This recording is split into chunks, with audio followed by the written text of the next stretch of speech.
First at 5, an alarming jump in homicides in San Antonio. Today, the San Antonio police chief reported 160 homicides in 2021, the highest number in at least 10 years. Eyewitness News reporter Tori Klesch shares how these crimes leave an impact on victims and their families. Nearly 6 years ago, a mom lost her only son. What still goes through my mind is who did this to my son and why. Janie Esparza's son, Isaac Orozco, was killed outside his apartment on the northwest side. The black SUV you see in this surveillance video, the only sight of the suspect.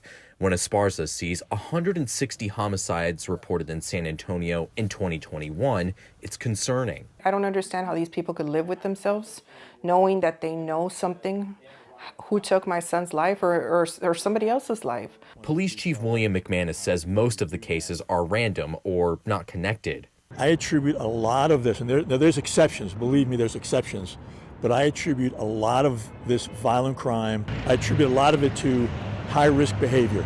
According to the report, 65% of the motives for homicides are either unknown or due to an argument.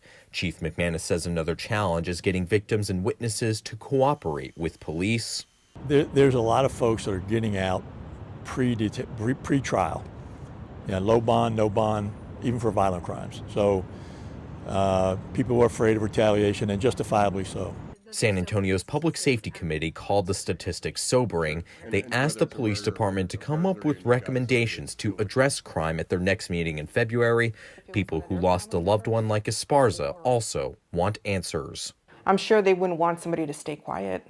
They'd want somebody to speak up. That's the same way with my family. I want somebody to speak up about my son. Troy Kless, KENS 5, Eyewitness News.